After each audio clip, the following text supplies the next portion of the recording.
I had an interesting call today from a powerful listing agent named Julio, works with Keller Williams.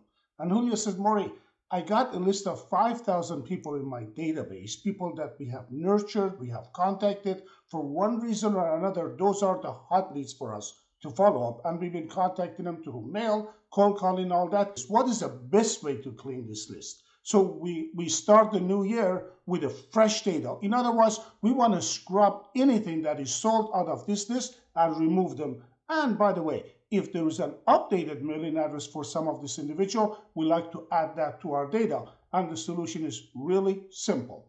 Now, if this applies to you, don't worry, I got you covered.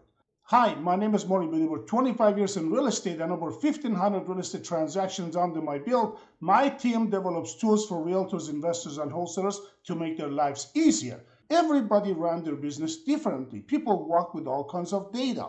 For example, some people like to have it in a Dropbox, in a filing cabinets, in folders, folders into folders and subfolders in their computer, and then it just goes on and on and on. If you keep on keeping that habit, you may find yourself like Captain Kirk. Even he got bogged down with his emails and all that, but in reality, Captain Kirk that we remember should be like this. So your business have to be really organized so you can run the enterprise, right? You're running the ship, and your business is your ship. Here is what I told Julio. I said, Julio, take your data, go to your account at Lead Cruncher, and upload your data to Owner Verifier. Here is how it works. First of all, I had to cover up the name and addresses because of the YouTube's privacy requirements. So never mind that portion, but I think I can explain the data as good as I can. You have a file, and you have an owner name, you have a property address, and then you have a mailing. The question becomes,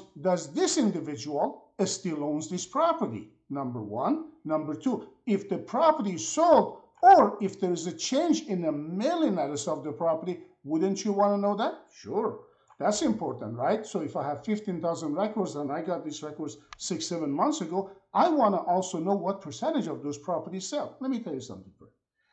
If you're working on a hot list, that list should have about 20 to 30% turnover a year.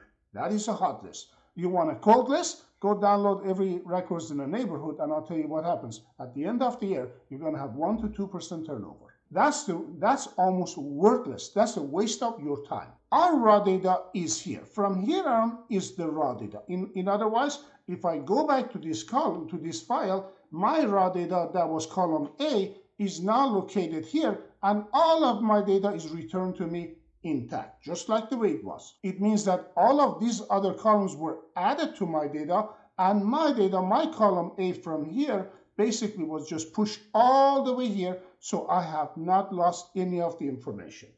The system will return 4 different types of file to you.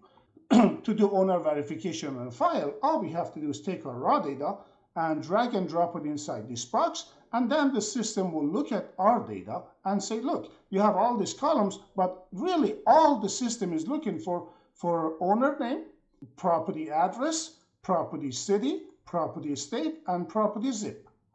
Done.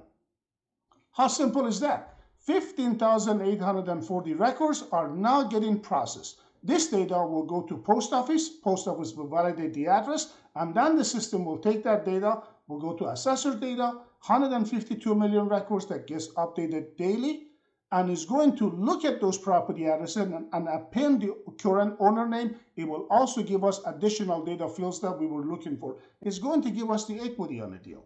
It's going to give us the property type, bedroom, bathroom, square footage, lot size. Now you have a data with the minimum standard fields that you need to utilize those records. If you found this video useful, you find more content like it on my channel. We hear this from people all the time, but those little mouse clicks will go a long way to help me in the algorithm. So please click the little thumb guy and help yourself with all my tools linked in the description. These are tools me and my teams have developed over the years, tools I wish I had when I started in real estate. Thank you for watching and have a great day.